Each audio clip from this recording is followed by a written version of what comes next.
Yan na po ang ating igado, version ni Mamshi. Ang ating pinasarap na igado. Sana'y magustuhan nyo at i-try nyo rin po ang napakasarap na recipe nito. Yan ang aming igado. Hi! Good morning mga Mamshi, mga guys! Nandito naman inyong kamamshi sa aking munting kusina. Binabati ko po kayo ng magandang umaga, magandang tanghali. Nakapagluto na ba kayo ng inyong pananghalian? Ngayon po ay i-share ko sa inyo ang aking bagong recipe. Na simple recipe lang po na tinatawag na igado. So, kung bago kayo sa aking channel, huwag niyo kalimutan na pindutin ang aking notification bell para laging updated kayo sa mga ginagawa kong video na makapag-share mo lang ako ng aking kaunting recipe. So, narito po ang aking mga sangkap. Ito po yung ating mga ingredients sa ating igado. Ito ay kalahating kilong pork kasim. Hiniwa ko po siya ng pahaba. Stripe po ang slice niya. Meron po tayong 1/4 na pork liver. Ganon din po ang pag-hiwa niya pa stripe din. Tsaka 1/2 cup soy sauce. 1/4 cup vinegar. Isang buong carrots. Hiniwa din natin pa siya ng pa-stripe po. Tsaka isang latang 226 grams na green peas po, at saka 1 and 1/2 cup na chicken broth. Yung ginawa ko lang ay yung chicken cubes lang po. Ngayon, tinubigan ko lang siya ng hot water. Tapos 2 pirasong patatas. Hiniwa din natin ng parang french fries po. Ngayon, ginawa ko po, prinito ko po siya ng bahagya para hindi po siya madurog pag hinalo na natin sa ulam. Tsaka meron tayong isang kutsaritang black pepper po, powder. Tsaka 3 dahon na bay leaf or laurel. Tsaka 4 na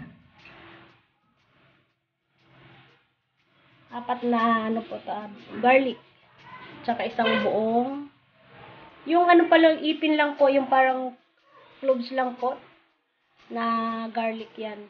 Hiniwa po natin ng pinino po natin, tsaka ito pong sibuyas, isang buo. So, itong ating pork kasim ay i-marinate lang natin sa ating soy sauce.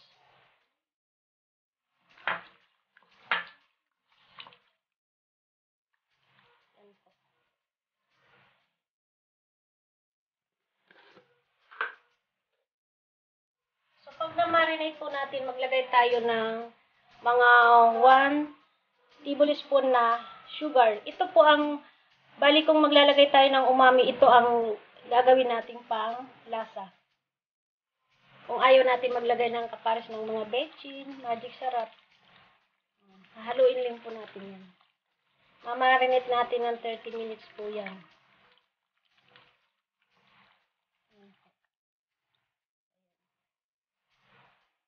So, magpapainit lang tayo ng mantik ng ating kawali. Maglalagay tayo ng mantika lang po, mga 2 tablespoon lang. Yan.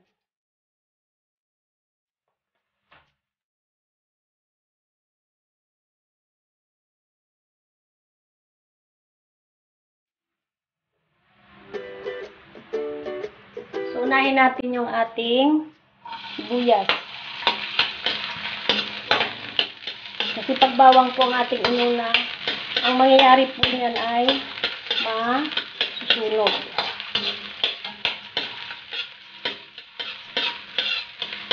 Yan po.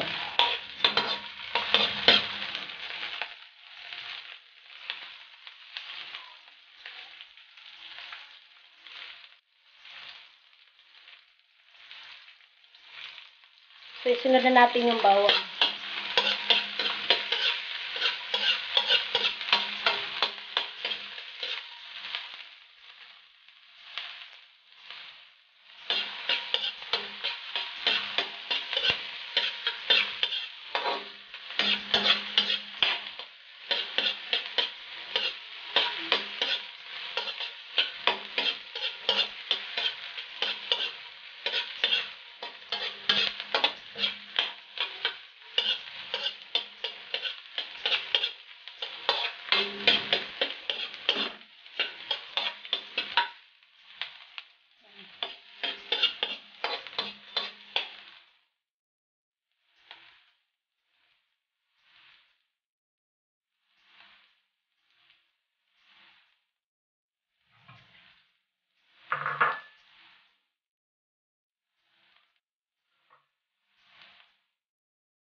Saka na natin ilagay yung ating minarinate kanina na ating pork cutting.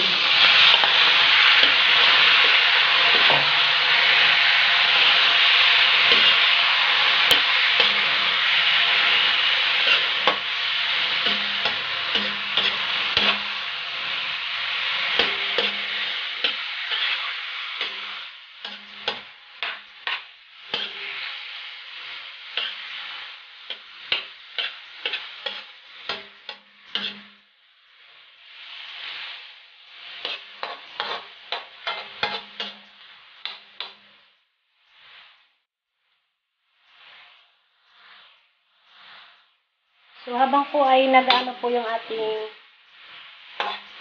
karne po. Yan. So, mag-additional po tayo ng vinegar o suka. Huwag nating hahaluin ang ating suka para hindi po ito mahilaw. So, hayaan lang natin siya na kumulo. Mga after 1 minute, pwede na siyang haluin.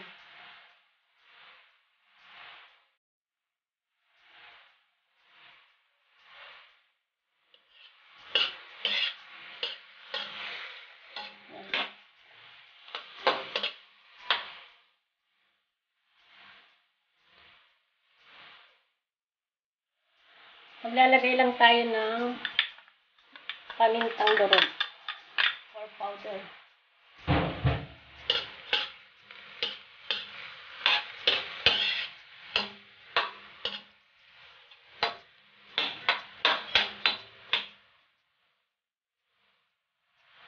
So, ilalagay natin yung ating bell pepper po para magkaroon na siya ng lasa. Idadagdag na lang natin yung natira sa marinade na sauce.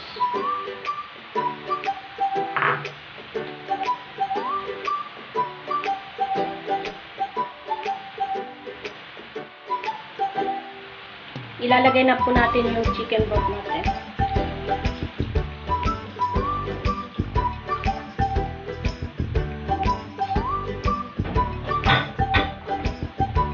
So, antay lang natin na mag-tender na po yung ating meat.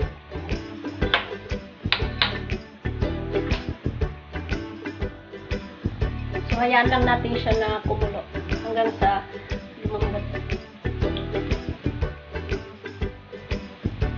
Slow cook lang natin para madaling maluto. So, yan madali lang po yan na maluluto gawa ng yung maninipis po lang ang paghiwa natin sa ating karne. So, maglalagay din tayo ng 3 pirasong bay leaf or laurel.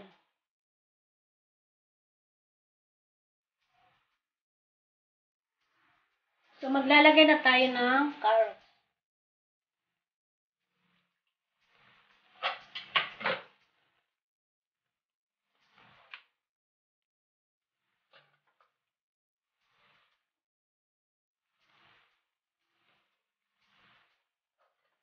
Ilalagay na rin natin yung ating pork liver po. Yung atay. So, dapat natin ihuli ito kasi pag sinama natin sa karne, ay tumitigas. So, yan. Kasim po ang ginamit nating meat kasi mabilis po siya lumambot kaysa mga ibang. Pwede rin kayong gumamit ng ng liempo. Pero mas maganda pag kasim.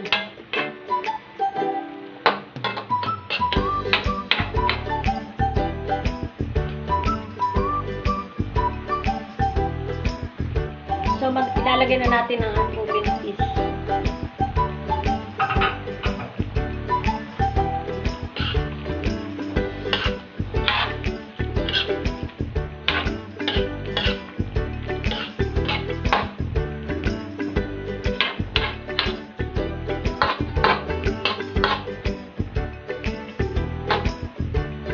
Kaya lang natin siyang kumulo.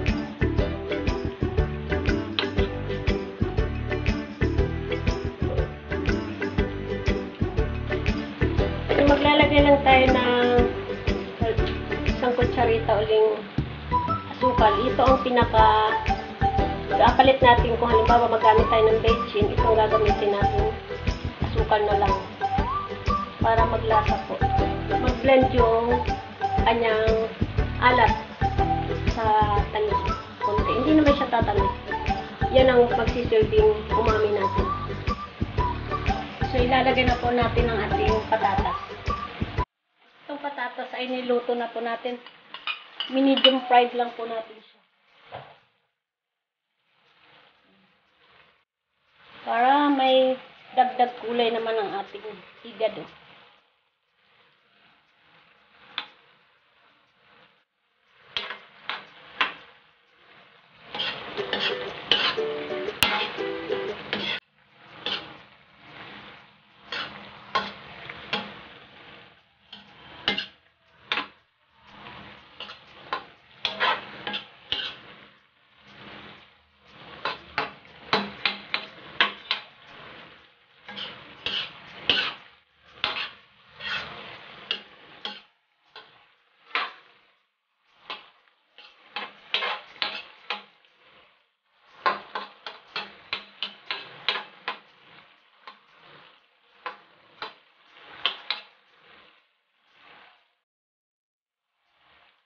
So, ayan, luto na ang ating igado.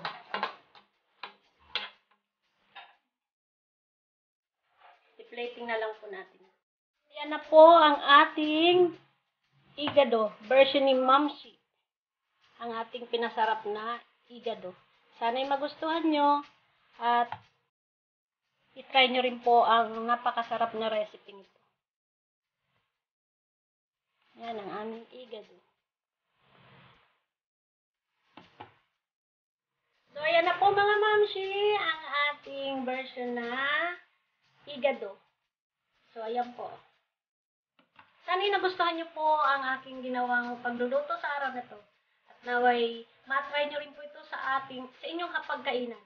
So, maraming salamat po sa patuloy na sumusuporta at nanonood sa aking mga ginagawang video. Maraming salamat po. Bye-bye!